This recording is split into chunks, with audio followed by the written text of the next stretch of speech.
All right, so this knife thoughts video is going to be on this knife, or rather this pattern. And this is a Great Eastern Cutlery number 74 cotton sampler. And so the cotton sampler is a relatively unusual pattern. And it's kind of hard to say exactly what it is because there are really two different types of cotton samplers. But before we get into the pattern, I'll tell you a little bit about this knife itself. I got this knife from a fellow member of the AMKCA, or Allegheny Mountain Knife Collectors Association Club.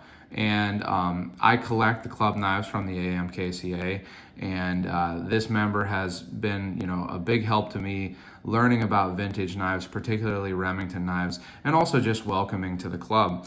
So they knew that I collect these knives, and they were, deciding to sell them. They said this was their favorite and the last one that they had, but they thought of me when they were deciding to sell it, so I appreciated that. And it's not like anything else I have in my collection, so I decided to, pick it up and do a video and article on it. Now, this is number 14 of 24 that were made for the AMKCA. You can see it has the bare shield and the etch, and then it has the Titty etch on the other side, which is interesting. And the hardware, the bolsters, the shield, and the pins are brass. So that's, different than most Great Eastern Cutlery knives. And it's in mustard jig bone, which is really nice looking. It complements that brass really well. Now, the only downside to this knife, in my opinion, is that the shield, the AMKCA bare shield, is not pinned, but that's just the case because of the characteristics of this shield. It's a 3D shield, and there are a lot of issues with trying to, get the post welded to it and then finishing the knife without basically polishing off the detail of the shield. So that's the only downside to it, but otherwise a really cool knife. And like I said, the cotton sampler is not the most common pattern. So there's actually two different kind of patterns or frames that have been called a cotton sampler. And this is the more well-known, I would say, the more different, but probably from what I've seen, something more like this style would have been called a cotton sampler first. Now, this is a Great Eastern Cutlery number 47 Viper, so it is not a cotton sampler, but the handle is the same shape that the other version of a cotton sampler would be. And an interesting thing here, if you take a look at these two knives, it's the 74 and the 47, they have almost identical handle shapes, but just reversed. So, and that is the case for the two versions of the cotton sampler. Now, a cotton sampler of this type would have a straight edge like this, but instead of this, Wharncliffe with the rounded spine, it would have a straight edge going about at this angle, and then a pretty abrupt, even a corner, but a pretty abrupt angle transitioning into the rest of the spine that goes down to the pivot.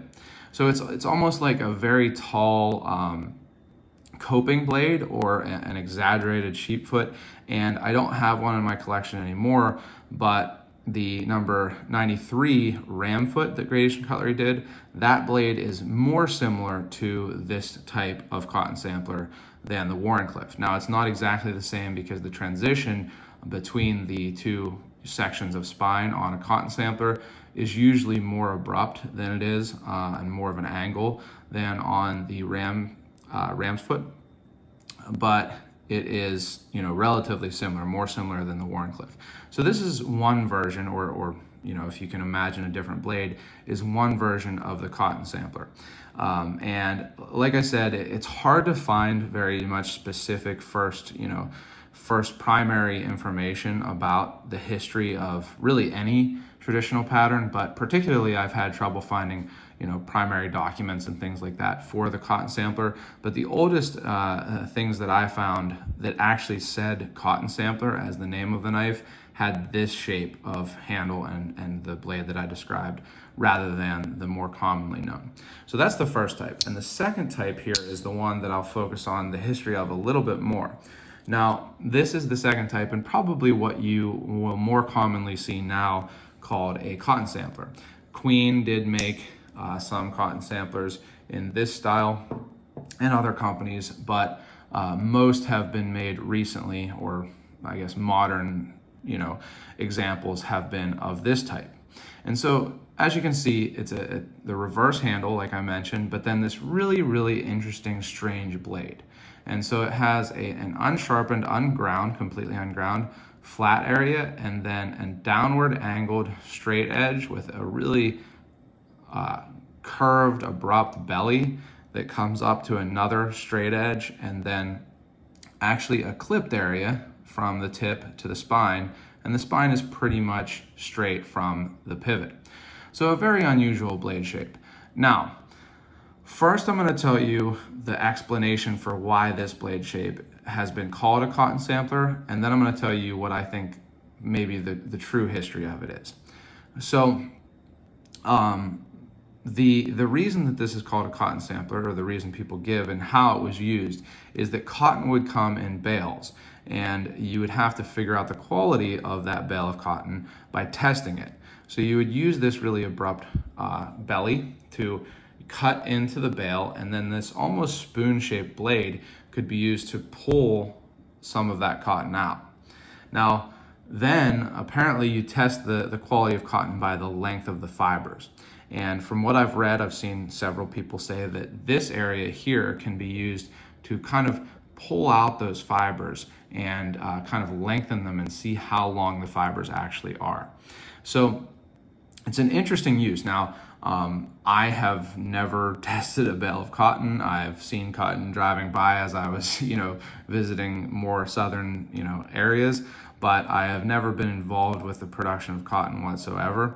And so I believe that that's something that was done. I've seen people saying that their fathers and grandfathers carried a cotton sampler for that reason and used it in that way. I've never seen an actual picture or video of it being done, but it's an interesting thing that does make sense to me. You can see how this edge would be good for cutting in, and then you can use that to kind of scoop it out and again kind of lengthen those fibers out to see the quality of the cotton. Now, that's very plausible, and it's possible that this knife was designed specifically for that this pattern was designed specifically for that. None of the history I'm saying here is 100%, it's not, this isn't an academic video. I'm not making a thesis or anything. This is just my kind of guesses from, the primary documents I've found and from what other people have said on forums. And in fact, in the article that will be a companion to this video, I have some sources of where I've found this information. But what I've seen is that a similar blade shape to this was actually called a skinning blade before it was called a cotton sampler. And you can see how this blade would be really good for skinning. It has a really sweeping, abrupt belly like a lot of skinning knives. It's not super long, so you would be able to get your finger up onto that clipped area and do those rolling, pulling cuts that you do when you're skinning an animal. And then also this area here could be used almost like a choil on a modern knife so that you could choke up on the blade. Now, an interesting thing is that I did find a catalog, actually a Shatton Morgan catalog from 1903. And again, the specifics are in the article, but instead of having this flat area, which would make more sense, I would say, for the cotton usage rather than a choil usage, it actually had a rounded area here. So it wasn't ground, but it did have kind of a scalloped, rounded area that looked really, really similar to a finger choil on a modern knife.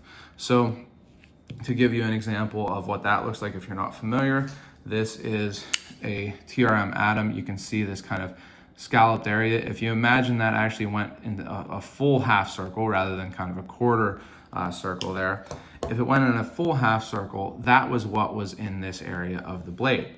So that to me would make a great skinning knife if you had a really comfortable finger choil here that you could fit your finger into, choke up on the knife, and use it, for those kind of pulling cuts. Even, if there's imagine a finger choil here where my middle finger is, and put your index finger up there, that would make a great skinning knife.